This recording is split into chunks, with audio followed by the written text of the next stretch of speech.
In part one of this series, I discussed what everyone on both sides of the full-time remote working conversation is gaining and losing with remote work. If you missed that, I recommend you watch it now. I'll put a link on the screen and in the description below. Here in part two, we're going to be diving into the impacts of video calls on our brains and how that might mess with our ability to connect with others. We'll talk about why we get Zoom fatigue and what we can do to try to fix things. In part three, I'm going to talk about things that companies should consider when designing a workplace that supports remote work and how everyone can get most of what they want. If you're all snuggled up with your coffee, let's roll the intro.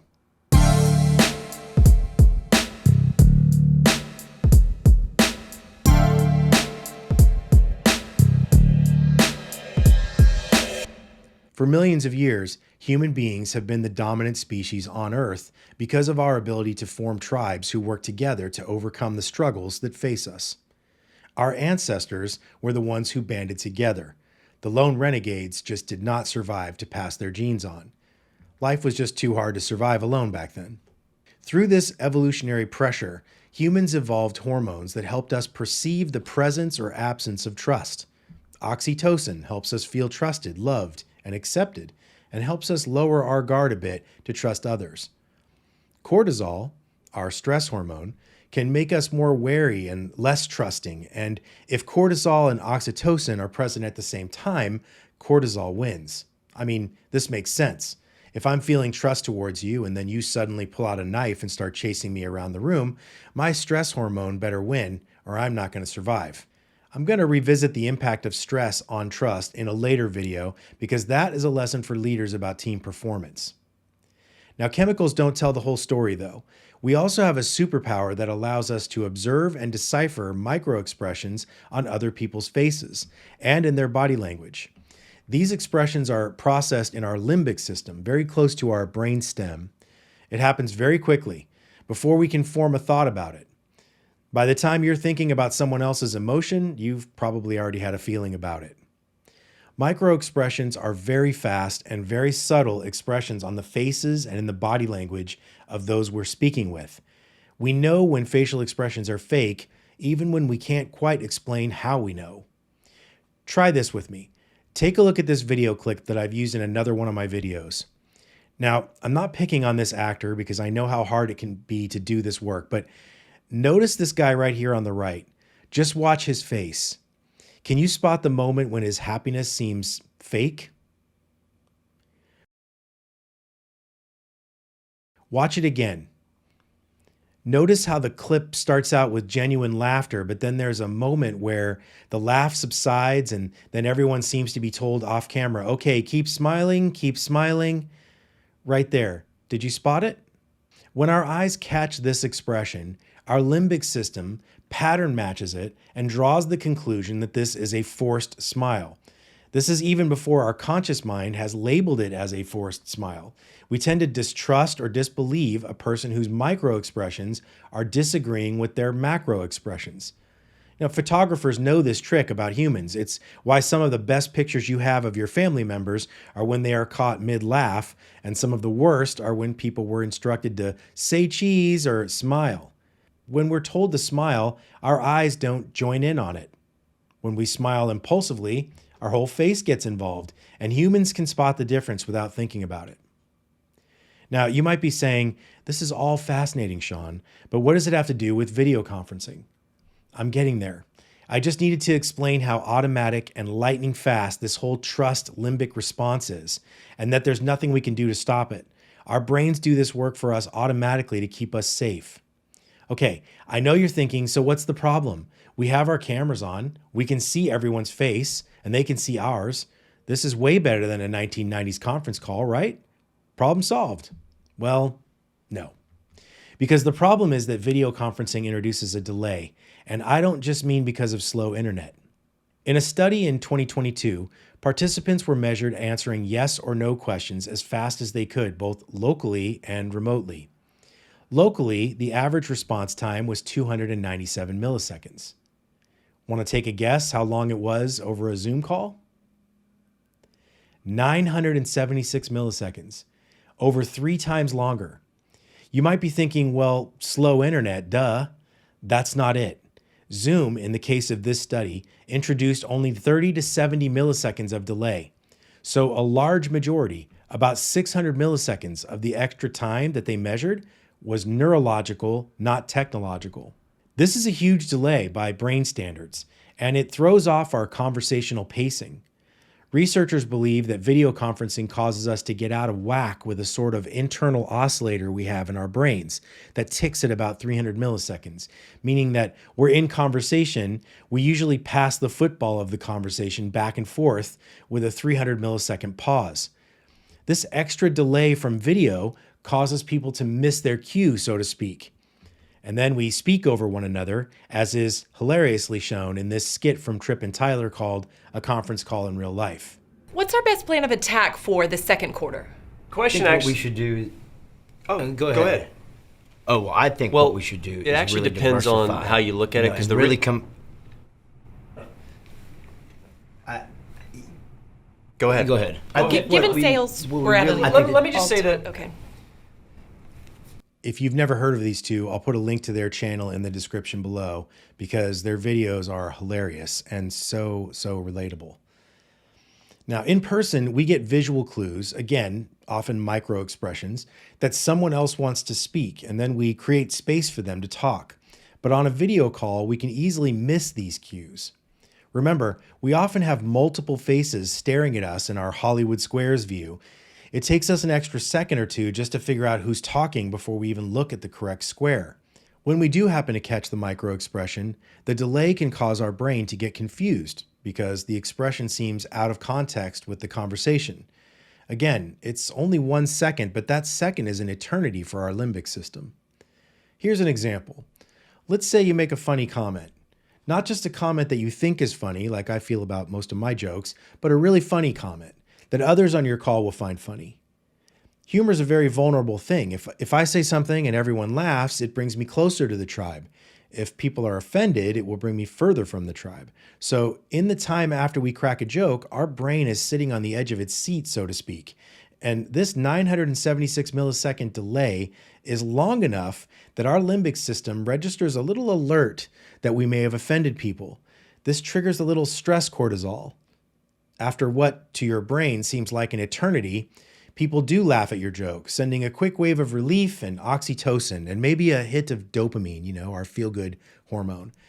This delay-caused false alarm roller coaster ride in our limbic system happens more frequently on video calls than in person. So let's put this delay down as our first cause of Zoom fatigue at the end of a day of video calls. To demonstrate our second impact, let's do another quick exercise. For the pictures I'm about to show you, I want to give a hat tip to Tessa West, Associate Professor of Psychology at New York University, who studies work environments. It was a talk of hers that I attended where I first saw these two images juxtaposed to make this point so clearly. Take a look at this first picture. This is the cast of the show Succession sitting at a table. Without a word spoken, or even anyone moving at all, what can we determine from our perspective at the head of the table where the camera is? Well, we can see that this guy is looking directly at her, and it looks like she's annoyed or upset. These two are looking at him, and it's a pretty safe bet that he knows they're looking at him. That's something we can detect out of the corner of our eyes.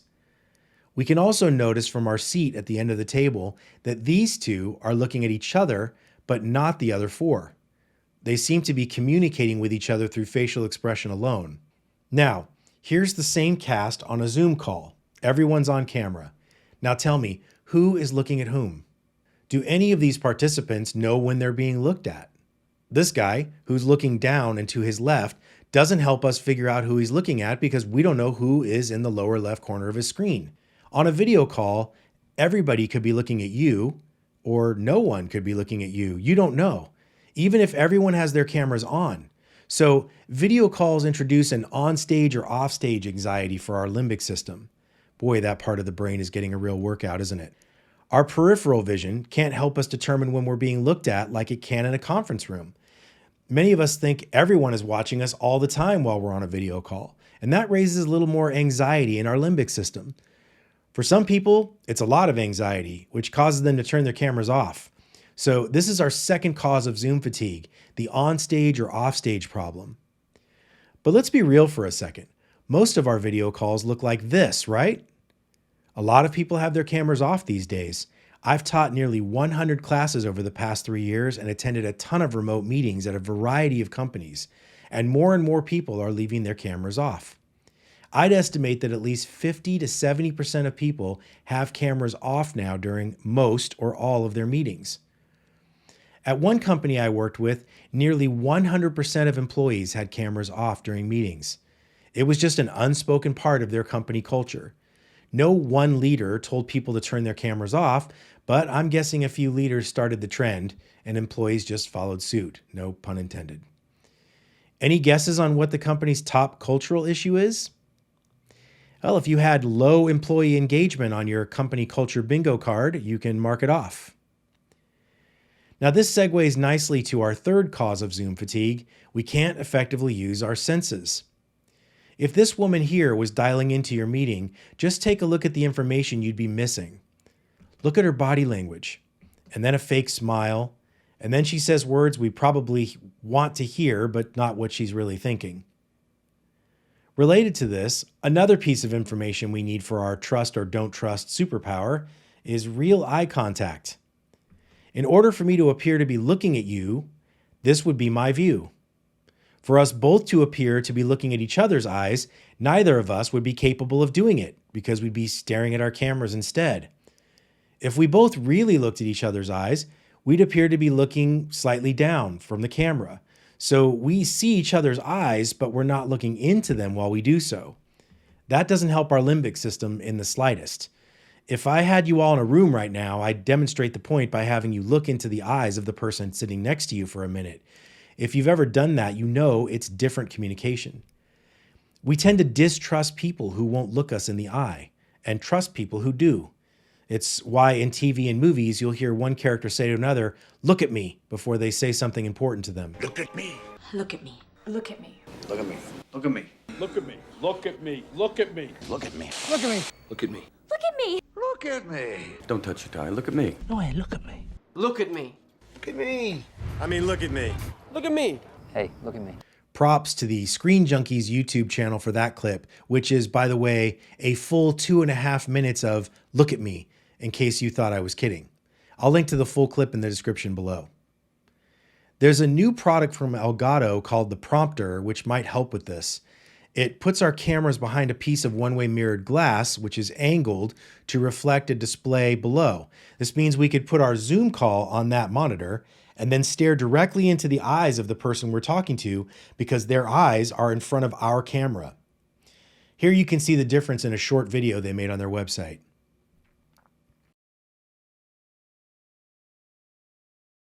Now, teleprompters have been around for a long time, but this is the first time a product like this has been offered so affordably.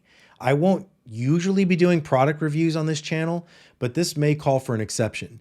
If I get a prompter, I'll be sure to post my experience with it here. So, recapping, our third cause of Zoom fatigue is the way video calls deprive our brains of body language and other sensory information. Smells, small shifts people make in their seats, the way they rest their hands. We don't need all this information every time we talk to people, but if we've never gotten it with them, even one time, we're going to find it much more difficult to connect with them. Connecting with others is hard enough in person. It's much more difficult over video or audio calls, even more difficult over email or Slack. I'll dive into what I mean by connecting in a minute.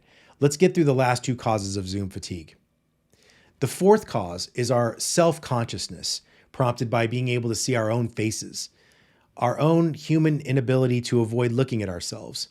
It would be like walking through life with a mirror in front of you, ordering your coffee with a mirror next to the barista's face. It's very distracting.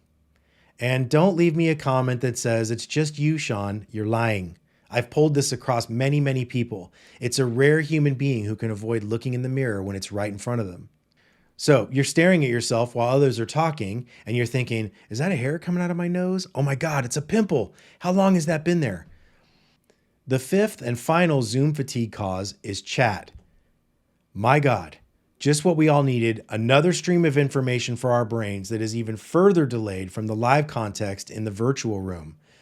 Just imagine I'm giving a riveting talk about my goofy dog and the traits of the Akita breed, and someone pops into chat. I had an Akita when I was a kid, but we had to put it down.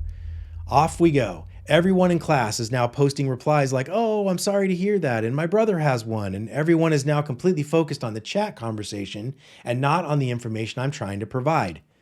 Chat is like students passing notes around lecture that the whole class can read, including the teacher. It distracts the person typing and everyone who's reading it from what's being said in the room.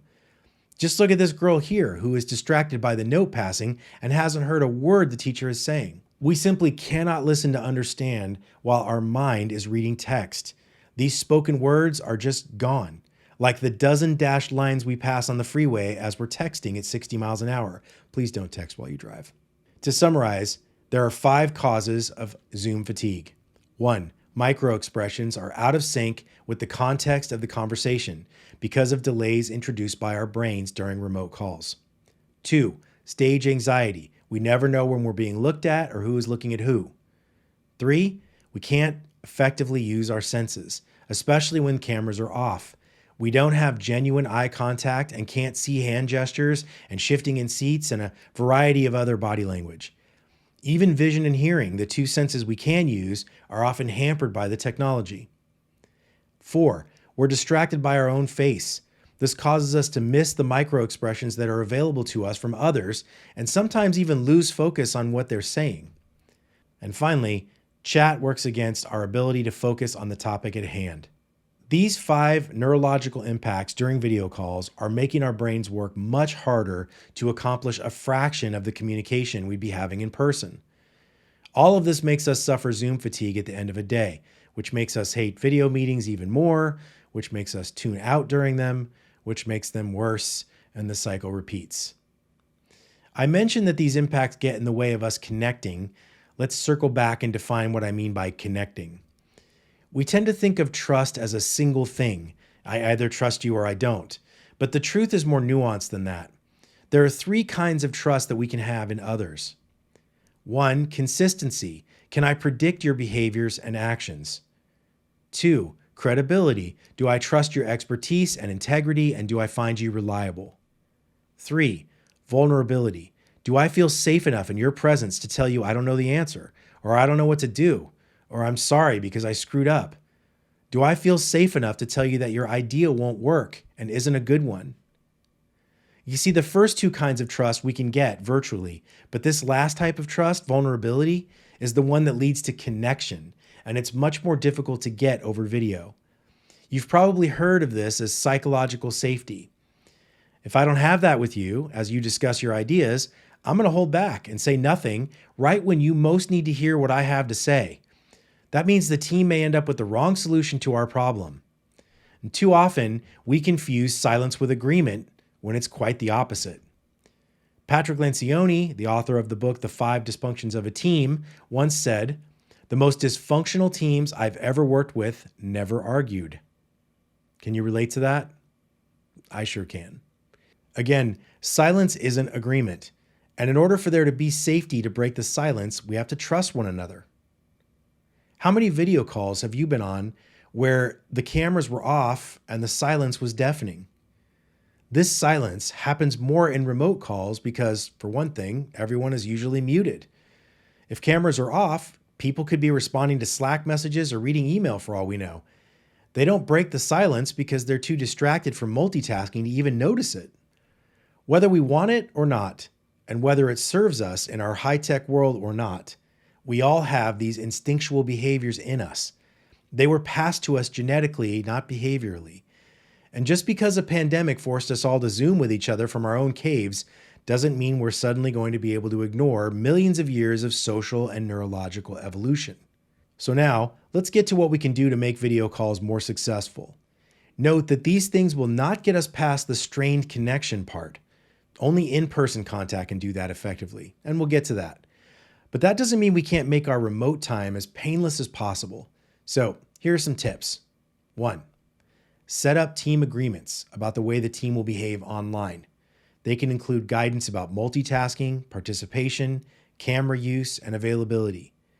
There could also be guidance about when to use Slack and email and when it's appropriate for conversations to move to a call of some kind. 2. Have good calendar hygiene. Recurring meetings can build up on our calendars like plaque on our teeth. Be very purposeful about the frequency and quality of meetings. If they're going to strain us mentally, we need to make sure they at least are relevant, minimal, and have a stated outcome. Effective meetings will be a topic of a future video. 3. Disable chat on video calls whenever possible. Help people focus on the content of the meeting rather than providing them opportunities to create subtexts and parenthetical conversations underneath the conversation everyone else is having. If you're going to have chat enabled, set up agreements at the start of the meeting about how it should be used. 4. Turn off self-view. It's an option in the settings of most video conferencing apps. Just try it. No one else on the call will know whether you have it on or off, so play around with both settings and see if you notice how it impacts your ability to focus on the conversation. 5. Stay unmuted. With smaller calls, say under 10 participants, try asking everyone to stay unmuted if at all possible. When you're muted and you have something to say, you can end up fumbling around with the mouse pointer trying to find and then click the unmute button, but by then the meeting may have moved on and you or jarringly need to bring everyone back in time. Or worse, you say nothing and deprive us of your comment or question. This adds full seconds to the already huge delay we talked about before. The noise filtering has become better over the years and good headsets are relatively cheap, so just stay unmuted. Conversations are less stilted and more natural when people can just speak right when they have a thought, question, or even a short verbal that tells the speaker that what they're saying is understood. You know, just like when we're seated in the same room. 6. Leverage in-person connections. Spoiler alert, in part 3, I'm going to be proposing that teams get together in person a minimum of 8% of each year. Your video calls should leverage the connection that is built during that time. Participate, have lively discussions and respectful debates. When people know who you are because they've connected with you in person, they're less likely to be offended or misunderstand you if you're having a bad day remotely. 7. Set up virtual time together. Try to have a regular time, perhaps once a week, where the whole team agrees to get on a video call for several hours, but not in a meeting. The team members may be silently working on their own tasks, but everyone can see everyone else and can unmute and ask questions or make comments or conversation, just like we used to when we were in the office. Yes, it may be more distracting to work this way, but this gives extroverts a bit of connection they need and also allows for more spontaneous conversation. Set the time up on the team's calendar, but make sure there is zero structure or agenda. This is not a meeting. It's solo time in a shared virtual space. Okay, we've beat up on video conferencing enough. These tips will minimize the impact of some of the neurological issues we talked about. The remaining issues require us to meet in person. But don't worry, we only need to do this about 8% of the time per year. We'll talk about that 8% and my suggestions for how companies and employees can reach a compromise that works for everyone in the third and final installment of this series.